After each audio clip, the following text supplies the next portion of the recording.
오늘 본문은 예수님께서 나병 환자를 치유하시는 사건을 기록하고 있는데요. 나병 환자를 치유하시는 이 사건, 그 이전에도 예수님께서는 회당에서 말씀으로 귀신을 쫓아내신 것, 또 시몬 베드로의 장모의 병을 고치신 것들, 이런 귀신이 쫓겨나고 병이 치유되는 것, 그 일상의 의미가 있다는 것을 우리는 알아야 하는데요. 그것이 어떤 의미인가 하면 메시아를 통해서 하나님의 나라가 임할 때에 나타나는 대표적인 현상들이라는 것입니다. 하나님의 나라가 임하게 되면 우리는 우리를 얽매이고 있는 것에서 해방되어 자유함을 누리게 됩니다. 또한 온갖 연약함에서 회복이 되어지죠. 마찬가지로 예수님께서 나병 환자를 고치신 사건도 예수님의 능력으로 나병에 걸린 사람이 고침을 받았습니다. 하지만 그렇다고 해서 단순히 예수님은 참으로 능력이 있는 분이시구나, 또한 예수님께 자신의 문제를 가지고 나온 이 나병 환자의 믿음이 여러모로 본받을 만하기 때문에 나병 환자의 믿음을 본받자 라고만 한다면 그것은 오늘의 본문이 의도하는 바를 온전히 설명하는 것은 아닙니다. 오늘 나병이 치유되는 사건은 예수님을 통하여서 새로운 시대의 마주함과 또 그 마주한 새로운 시대의 특징을 상징적으로 보여주는 것이죠.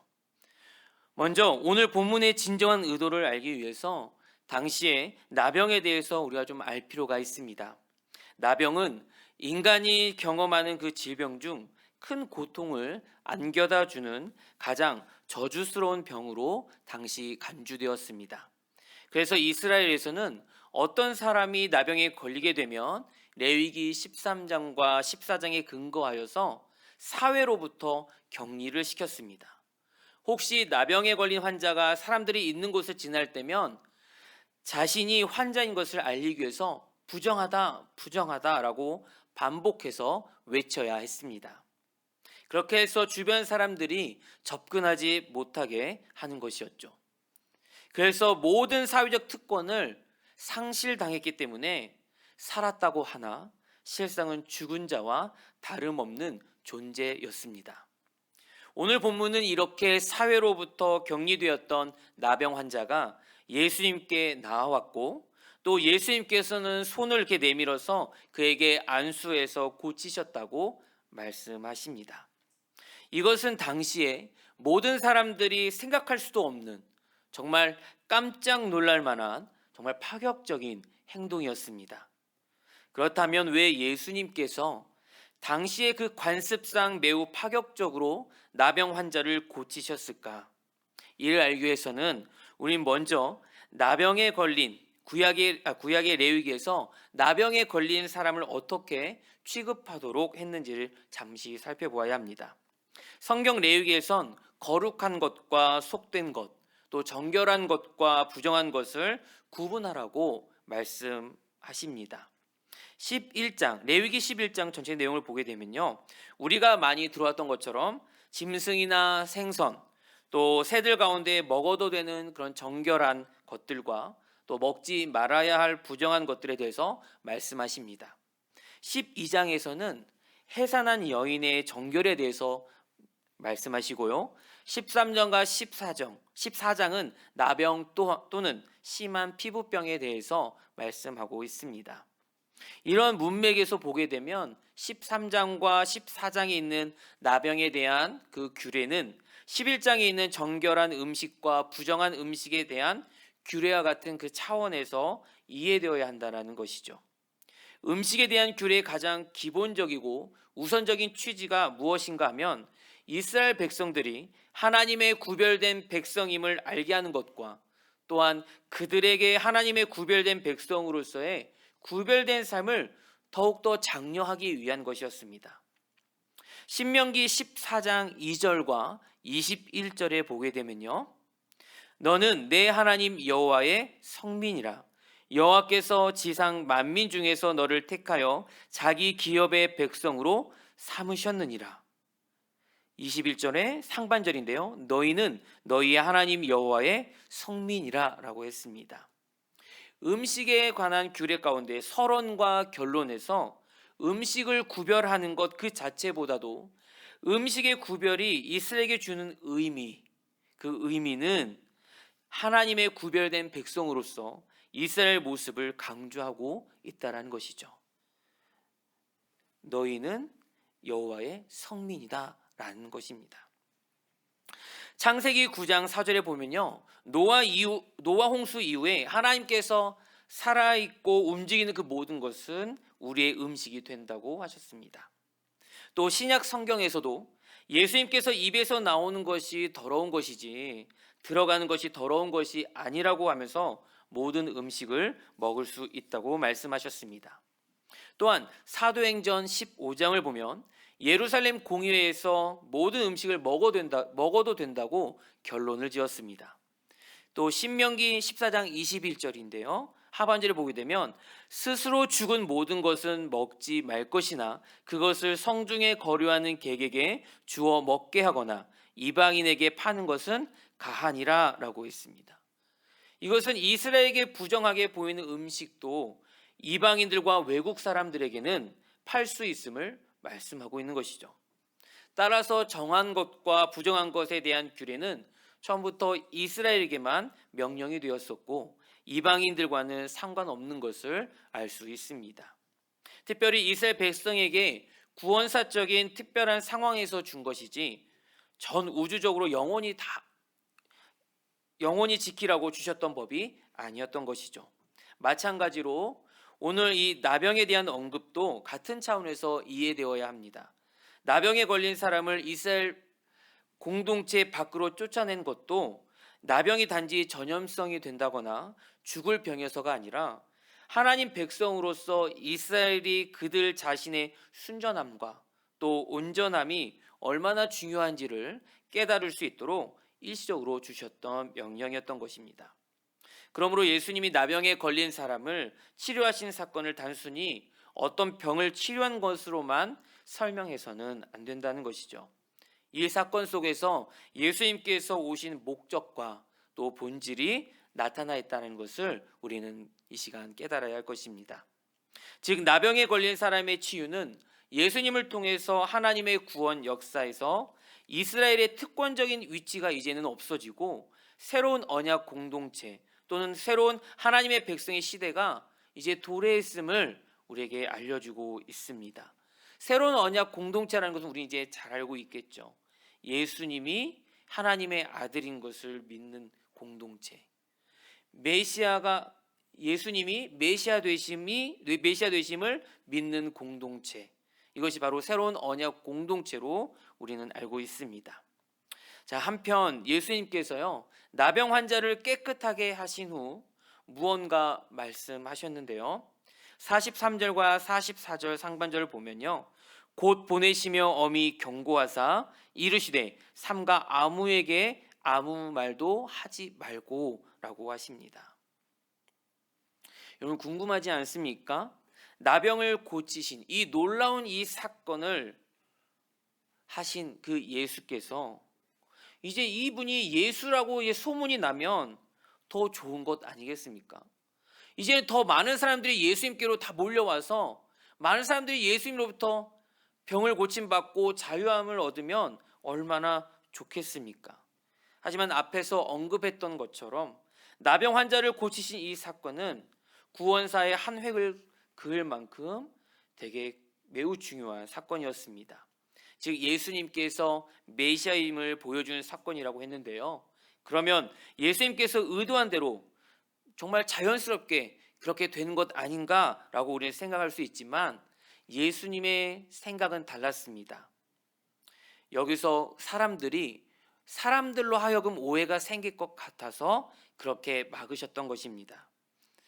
예수님은 사람들이 생각한 것과 다른, 즉 백성을 구원할 자로 메시아로 오셨는데 그 구원하실 그 메시아가 고난받는 메시아로 오셨다라는 것을 예수님은 꼭 알리셔야만 했습니다.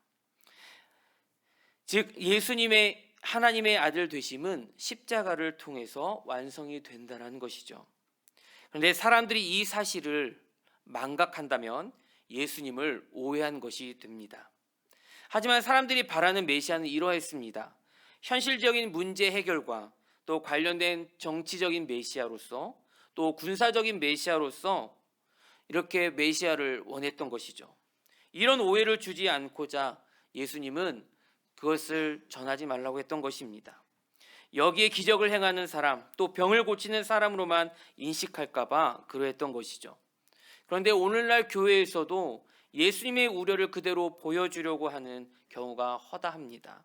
얼마나 많은 교회와 또 사역자들이 육체의 병이 치유된 것을 무분별하게 자랑하는지 우리는 너무나도 잘 볼 수 있지요. 그러나 오늘 말씀에 비춰본다면 분명히 하나님께서 기뻐하시지 않는 일이라는 것을 우리는 알게 됩니다. 그것은 왜냐하면 복음의 본질을 왜곡시킬 가능성이 있기 때문입니다. 예수님을 믿으면 죽을 병에서 회복될 수도 있고요. 또 과학이나 의술로 설명될 수 없는 그런 많은 기적적인 일들이 일어나는 것은 분명합니다. 우리는 주위에서 그런 체험하신 분들을 또 많이 보게 되죠. 특히 우리 기독교는 체험의 종교라 말을 합니다. 그래서 기적 자체를 부인해서는 안 됩니다. 그러나 그 자체가 자랑이 되어서도 결코 안 된다는 것이죠. 예수님이 단순히 병 고치는 신이나 또 기적을 행하는 신으로만 알려지고 인식되어서는 안 되기 때문입니다. 그런 우려가 아닌 그런 의미를 담아서 다시 한번 여러분들에게 주님의 이름으로 축복합니다. 우리는 건강이 약해진 성도들이 더 건강해지기를 소망하며 또 깨끗하게 회복되기를 기도하고 또 하나님의 은혜를 서로 더 알게 되는 체험이 풍성해져서 복음이 널리 전해지길 주님의 이름으로 축원합니다. 예수님께서 나병으로부터 고침받은 사람에게 또 하나 명령했습니다. 모세가 명한 것을 드려라. 그래서 그들에게 입증하라 라고 했습니다. 이렇게 하신 것은 현재 나병으로부터 완전히 깨끗하게 되었지만 지금까지 가족과 또 친구들로부터 떨어져 살아야 했기 때문에 그랬는데요. 나병 환자에게 육체의 치유에 이어서 사회적 관계를 회복하도록 배려하신 것입니다. 이제는 공식적으로 사람다운 삶을 살아가라고 하나님께서 배려하신 것이죠. 예수님의 치유는 단지 한 개인의 육체적 질병의 치유를 넘어서 사회성의 회복과 또 인간다운 삶의 회복을 이루기를 원하십니다. 이처럼 예수님께서는 나병 환자를 치유하심으로써 당시의 모든 사람들이 깜짝 놀랄 만한 파격적인 사역을 통해 하나님의 구원 역사상 새로운 시대가 도래했음을 알려주셨고 정말 자신이 메시아임을 보여주셨습니다. 이제 이렇게 예수님께서 여신 새로운 시대에 이제 우리에게 요구되는 것이 있습니다. 이것을 오늘 나병 환자의 모습에서 찾아볼 수 있습니다. 본문에 나타난 나병 환자의 이 모습을 자세히 살펴보면 그에게 여러 가지 바람직한 믿음의 모습이 보입니다. 우리 40절을 한번 읽어보겠는데요. 한 나병 환자가 예수께 와서 꿇어 엎드려 간구하여 이르되 원하시면 저를 깨끗하게 하실 수 있나이다. 아멘. 먼저 나병 환자는 예수님께 나아왔습니다. 당시에는 이것이 매우 대단한 일이었습니다. 앞서 언급한 것처럼 당시 규례대로 하면 절대로 다른 사람들 앞에 나올 수 없던 상황이었습니다. 그러나 예수님께 나왔습니다. 그가 예수님께 나오기 위해서는요, 엄청난 용기와 절대적인 믿음이 필요했습니다. 수많은 사람들의 저주와 또는 돌매질을 받을 각오가 되어 있었다는 것이죠. 다음으로는 꿇어 엎드렸다고 했습니다. 이것은 예수님께 대한 그런 경배인데요. 그러니까 이 나병 환자는 무릎을 꿇고 진정 겸손함으로 예수님께 머리를 숙였던 것입니다. 그리고 간구했습니다. 나병 환자인 그가 어떤 이야기를 했는지 본문에는 구체적인 내용은 없습니다. 하지만 아마 그의 간절한 사정, 또 인간으로서는 도저히 어찌할 수 없는 그 사정을 예수님께 내놓았을 것입니다. 그리고 마지막으로 원하시면 저를 깨끗하게 하실 수 있나이다 라고 믿음의 고백을 합니다. 여기서 원하시면이라는 것은 의심의 표현이 아니라 바로 자신의 욕심과 소원보다도 예수님의 뜻에 자신의 뜻을 이렇게 일치시키겠다라는 고백입니다. 예수님께서 원하시면 자신의 병을 고치실 줄로 믿었던 것이죠. 그러나 마치 예수님께서 겟세마네 동산에서 기도하신 것처럼 하나님의 뜻이라면 언제든지 자기의 소원을 포기할 수 있다는 것과 그 내용도 포함이 됩니다. 사실 이 사람에게 이러한 기도는 쉽지 않은 것이었습니다. 왜냐하면 지금 생명을 내어놓고 예수님께 나오지 않았습니까? 또 병의 치유는 이 사람에게 있어서는 절대적인 소원이었을 것입니다. 이런 상황에 하나님의 뜻을 우선으로 여기는 이 사람의 기도는 참으로 대단한 것이었죠. 이렇게 나병 환자가 고침을 받을 때 그 믿음의 모습이 자세히 기록된 것은 이 나병 환자의 믿음이 이제 새로운 예수님의 시대에 동참하는데 요구되는 우리 성도의 자세이기 때문입니다. 그래서 성도 여러분, 믿음은 바로 하나님께 나아오는 것입니다. 우리는 주일 낮뿐 아니라 주일 오후에도 나와야 하고 또 수요일 밤에도 나와야 하며 가능하면 새벽에도 나와야 합니다. 꼭 교회로 나와야만 하나님을 만날 수 있는 건 아닙니다. 하지만 우리의 그 마음과 그 중심이 우리는 늘 교회로 향해 있어야 되는 것은 분명합니다. 또한 우리는 나올 수 있는 상황에만 나오는 것이 아니라 나병 환자처럼 나올 수 없는 그런 상황에도 하나님 앞에 늘 서 있어야 되고 나와야 합니다. 다른 사람의 눈치를 살필 필요가 전혀 없는 것이죠. 또한 우리는 나올 때마다 가장 낮고 겸손한 자세로 나와야 합니다. 왜냐하면 천지를 창조하시고 역사와 생사화복을 주관하시는 그 하나님 앞에서 우리의 사회적 지위와 위치는 아무것도 아니기 때문입니다. 하나님께서는 낮고 겸손한 자세로 또 하나님께 나오는 사람의 예배와 기도를 결코 외면하시지 않습니다. 그래서 주님께 나올 때는 형식적으로 나오는 것이 아니라 항상 은혜를 사모하는 마음으로 나와야 하고 또 간절하고 갈급한 심령으로 우리의 필요를 간구해야 합니다. 또한 하나님께서 원하시면 모든 것이 가능할 것으로 믿으며 조금도 의심하지 않고 신뢰하는 믿음 가운데 하나님 앞에 나와야 합니다. 그리고 모든 것을 전적으로 하나님의 뜻에 맡겨야 하는데요. 우리는 우리가 생각할 수 없는 그 놀라운 은혜와 능력을 경험할 줄 믿는 믿음으로 나와야 한다는 것입니다. 이 말씀을 맺겠습니다. 오늘 본문에서 예수님이 나병 환자를 치유하신 것은 당시의 사람들이 상상할 수 없었던 그런 파격적인 사건이었습니다. 예수님은 이 사건을 통해서 복음의 새로운 시대의 도래와 예수님의 메시아 되심을 보여주시기를 원하셨습니다. 그리고 나병 환자의 믿음의 행동을 통해서 복음의 새로운 시대에 요구되는 것이 무엇인지 우리에게 말씀하고 있습니다. 저와 여러분은 실상 나병 환자가 사회적 특권을 상실했던 것처럼 하나님 나라 특권을 완전히 상실당했기 때문에 우리도 살았다고 하나 실상은 죽은 자와 다름없는 존재였습니다. 여러분, 죽은 자는 아무것도 할 수 없습니다. 그래서 하나님 나라 특권을 회복하게 된 것은 하나님의 은혜, 하나님의 선물밖에 우리는 설명할 길이 없습니다. 분명한 사실, 이 진리는 예수님께로 나와야만 합니다. 그래야 예수님을 통해서 하나님께 나아갈 수 있음을 경험하게 되는 것이죠. 우리는 간절하고 갈급한 심령이 또 내 영이 하나님을 찾고자 하는 그 갈망에 필요한 때를 맞이했습니다.